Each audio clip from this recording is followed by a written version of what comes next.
do take note, they can appear on the exam as well. One of which I didn't ask you about in the practice sheet, tax objections. You would be familiar with those as well. There are a lot of reasons. Well, let me show you a little film clip first of how people find objections to taxes. Monday at midnight.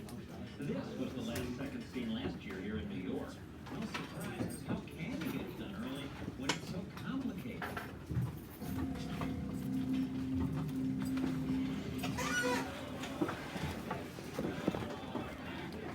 This year, middle-income Americans will spend more on taxes than on clothing and shelter combined. Even people who think the amount they pay is fair hate the process, because nothing is simple about it. I can't do my taxes myself. I pay an accountant who gives me all these unintelligible forms to read and sign. I'm signing it now, but to be honest, I didn't read it. You're not supposed to, but why? Why bother? I wouldn't understand it. Why is this so long and complicated? This is the Declaration of Independence, and the Constitution too. The whole thing fits in here. The simple rules that made America great are this brief. But then we passed an income tax, kept changing it to make it more fair. That brought us this. This is today's U.S. tax code. 36,000 pages of fine print. How did it get to be so long and complicated? Well, watch this. We're going to make sure that families, family businesses, and farms have the breaks that they deserve. Every couple of years, your Congress proudly gives you a break or two. Capital gains provision in this bill will help thousands of seniors in my district. No more taxation for survivor benefits for police officers or firefighters. Then they applaud themselves for what they've done. I can see why. They found a great way to get themselves campaign contributions. Don't lower everyone's taxes. Give out targeted tax breaks to those who lobby hardest. Problem is, say these people, all those targeted breaks torture the rest of us. This isn't torturing you.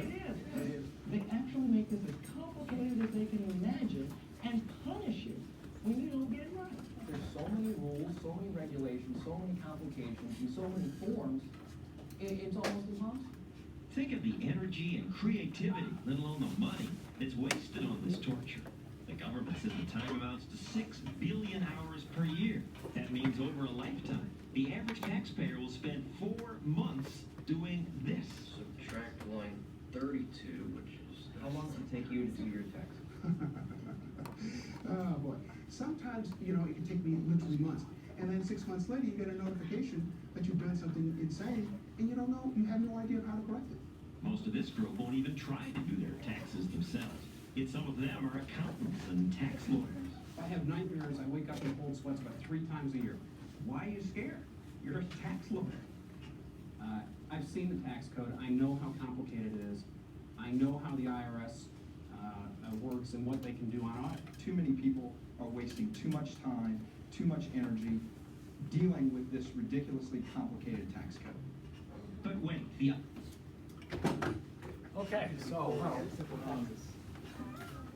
two complaints that people have is that this is just excessive. But excessive in a lot of different ways. Okay, so this is the first area here, there's too much. The National Taxpayers Union has kept track of how much of the year your work goes to pay for government expenditures. And they calculate this as Tax Freedom Day, when the portion of the year that you're working for the government is reached, and then the rest of the year you're working for yourself. If you work an entire year for government, then you'd be a tax slave, they say, but now you're only a partial tax slave, but it seems to be increasing. In 1902, you worked 1 month of the year for the to pay the government's taxes and so on like that. But as time goes along, it's reached further and further in the year. You work this much of the year for the government before you're working for yourself. So they say that's just too much. And of course, it depends. It varies by state because each state has different state and local taxes. varies a lot by country, because every country has different kinds of taxes. And then there are hidden taxes too, in the form of inflation and regulatory costs, which add up as well. So, so some people say, well, the taxes are just too much. And one thing that they talked about in there was let's see.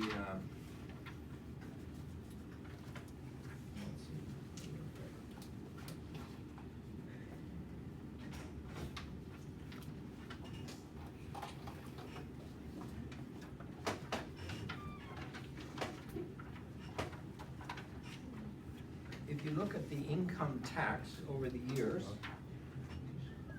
in some years it was higher than others. Like, for example, when the income tax was first passed in 1913, back here, well, the initial amount of the income tax started off at around 8%. Now, at the lower levels of income, maybe I should show this other chart here a little bit first. It shows the progression of it. Now, remember, the income tax is a progressive tax. It gets rather larger as income goes up. So when they first passed the income tax back in 1913, the first person to pay, the first income level that people paid an income tax on was maybe $4,000. And, well, $4,000 was a lot of income then. I mean, because the dollar was worth almost 100 times as much. So there had to be, very few people actually paying taxes on income, because the first tax was sort of an upper income level. But that was only 2%. And then even the highest tax was only up to around 8%. So it's argued that one reason that it was passed is because people thought, well, it's not very much. It's a small amount of tax that only affects a very small percentage of the population. Most of the population earns much less than that at the time. Well, then, of course, the war came, World War I, and they instantly used the income tax as a source for revenue to pay for the war. So the taxes went up a lot. Initially, the people started paying taxes at $2,000 worth of income, which meant that almost everybody in the country now was starting to pay taxes, income taxes, and their first dollar that they're taxed was around 4%, so that was a lot. But then the taxes went up to as much as 25% on people in higher earnings areas. Well then, after the Great Depression started, the tax rate really soared. This is one of the things that supply side economists were complaining about, that rather than lowering taxes as people went into depression, lost their jobs, lost their incomes, were waiting in soup lines for kitchens to hand out soup, they increased the tax. They lowered the first person to pay, the income level at which you started to pay tax was lowered to $1,000, and that was most everybody.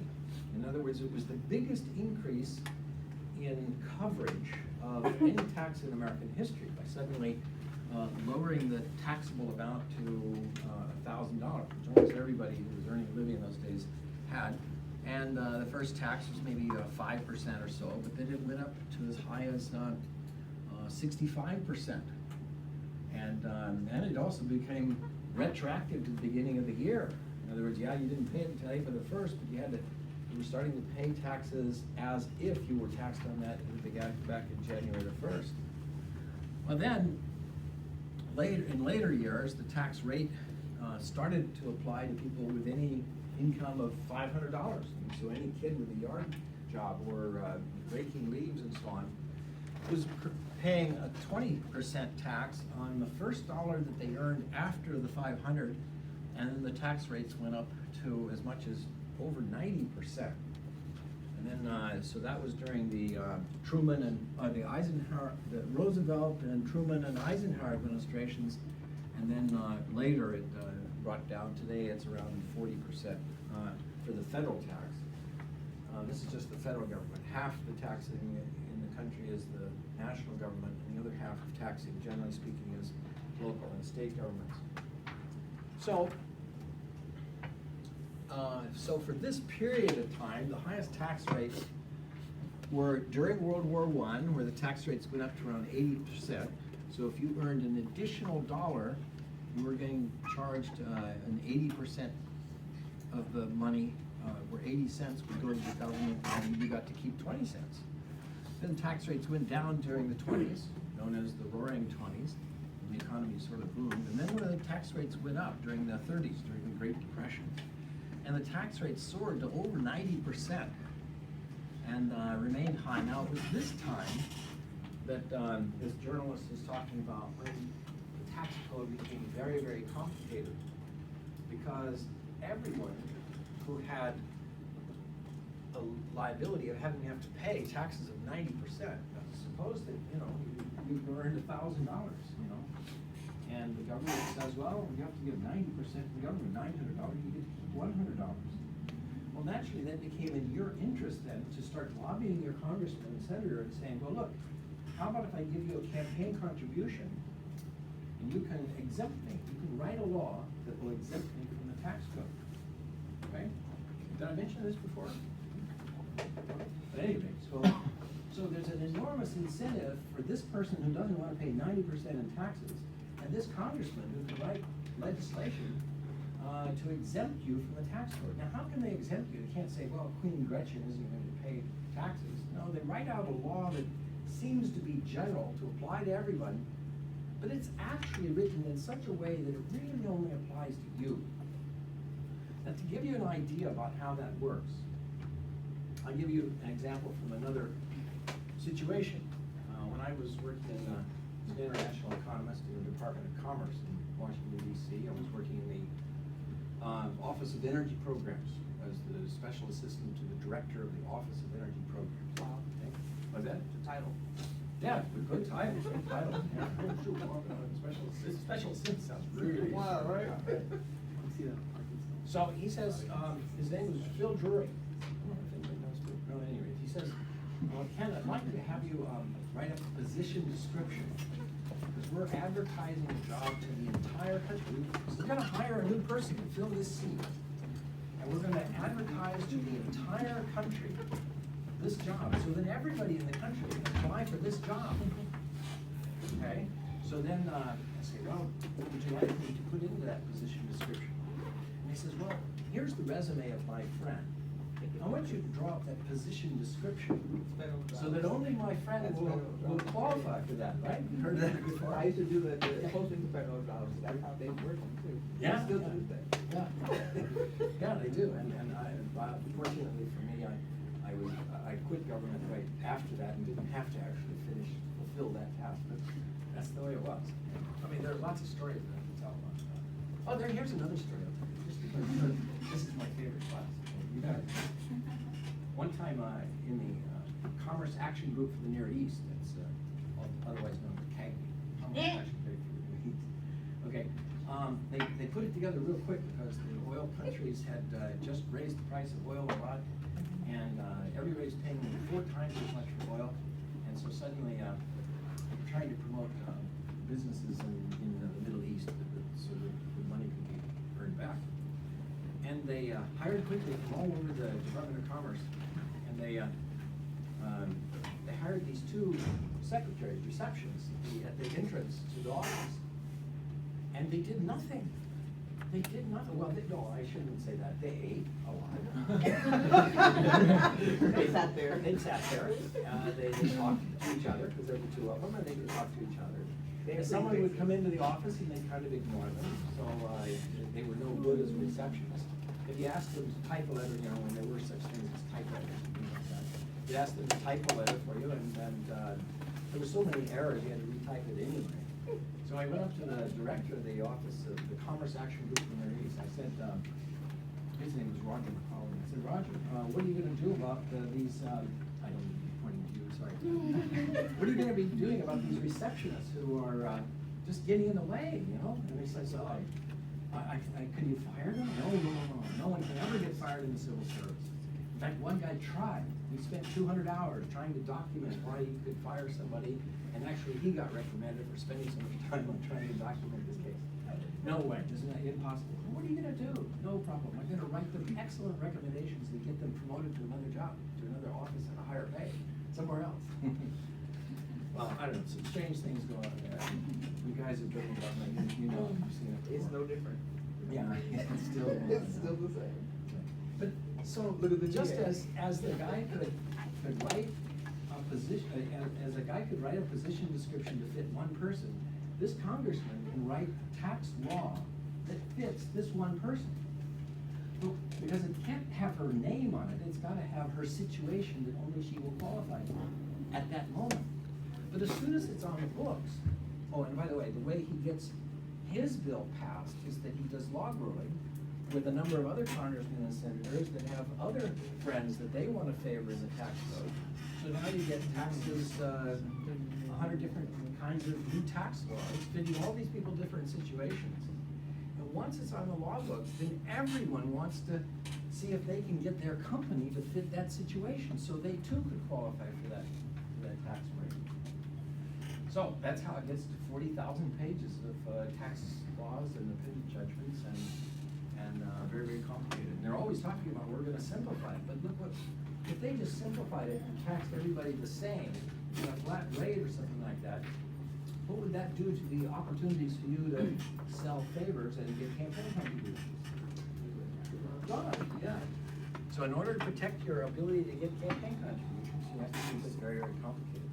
Not only that, but all the tax accountants and lawyers would be out of jobs if it was that easy to. Okay, so that's how it becomes, one reason that it becomes too much.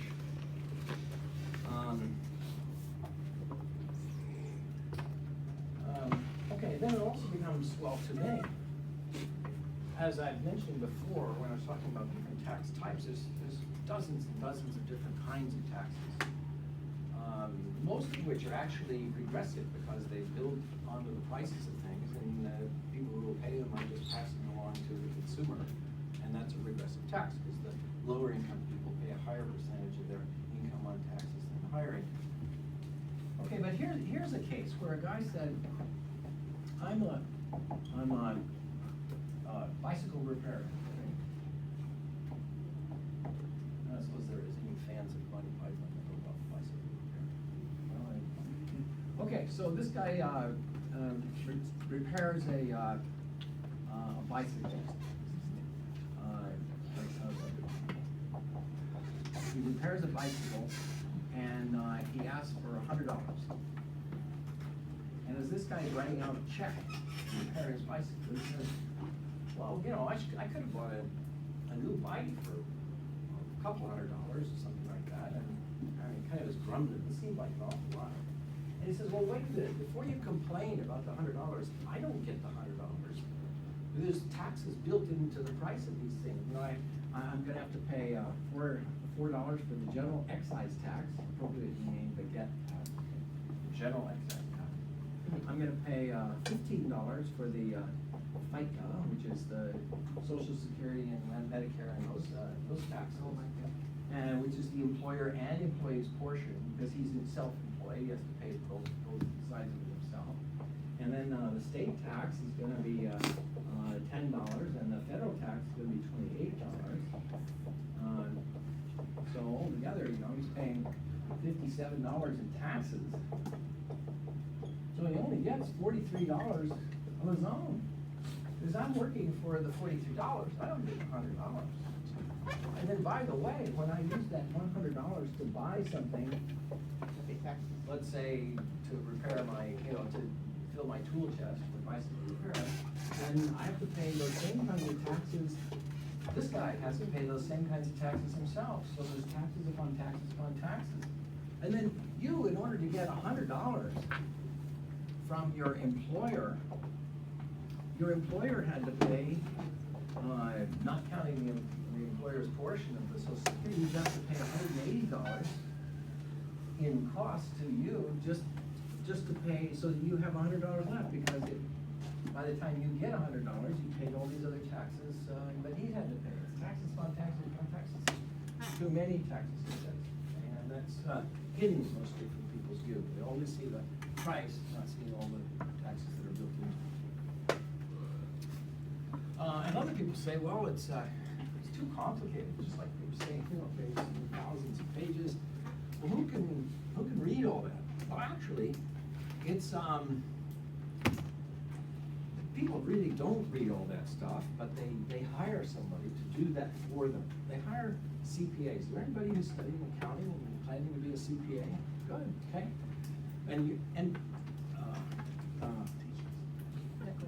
Nicole is, she's gonna be studying for years and years and years, so that you can just hire her to use all of her expertise, so that you don't have to learn all that. But then the cost that you pay her is also a kind of tax. It's the compliance cost of filling your forms in. And, okay, so in order to find out, well, how complicated this is, people have said, well, Money Magazine always would, in a financial statement, it's sort of a family business, and they would hand it to 50 CPAs. 50 CPAs in order to find out, well, how much tax does this family business owe? And you know, if it's clear and easy and simple, then there's one answer. You suppose they came up with one answer? No. 49. They came up with 50 different answers. And they weren't just pennies off, they were way off. Let's see, I think in this analysis of it, what was it? There was some were paying, what was in the different report? Well, some of them were paying, well, said, well, maybe you owe about $9,000 in taxes. And others said, well, you owe $21,000 in taxes. I'm going with the I mean, top it could be one. more, yeah, you'd prefer that one. And, The top one is the most money you pay, so you don't get fined by the IRS, right? yeah. And yeah, the guy who gave this advice said, well, you know, there's a little more shady, you know, on gray areas about whether or not you're having that to pay or not. But in any case, here's, could be twice as much that you're paying between the low estimate and the high estimate. And then to do that, they had to pay anywhere from $400 to $1,200 as the fee to the CPA to get these answers. And they found that about a third of these CPAs made errors themselves in the calculations, but the other 2/3, well, they didn't make errors, but they still came out with reasonable estimates of this sort of thing. Was the CPAs giving the lower numbers, the higher paid CPAs? Actually, they evaluated that too. They said, no, the ones who had, because Money Magazine also estimated what they thought the real amount should be. And, you know, with their own CPAs. And they found that the guys that we paid less actually were closer to their estimate than the ones who were charging more. So, but, you know, who really knows? Oh, well, then you could call the IRS. I mean, after all, those are the guys who know. Good luck You getting them just on the call phone. the IRS. What's that? Good luck getting them on the phone. Yeah, that's not the IRA, you know, the IRS. Irish Republican Army, wrong number. Get the IRA for the IRS. And yeah, about a third of the time, they couldn't even get through to a person on the other side. And when they did get through, half of the time, gave them the correct answer to their question.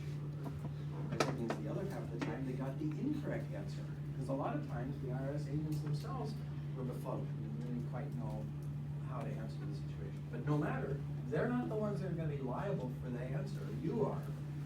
And so, I don't care if you got it right or not. So there were all these kinds of issues with a very, very complicated tax return. And if it's complicated,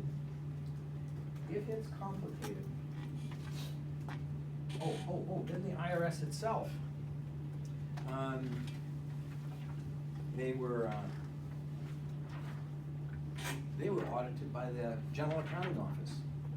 And they found that, well, they had some troubles too, just the IRS itself. All kinds of trouble they got into with the General Accounting Office. But the 5.3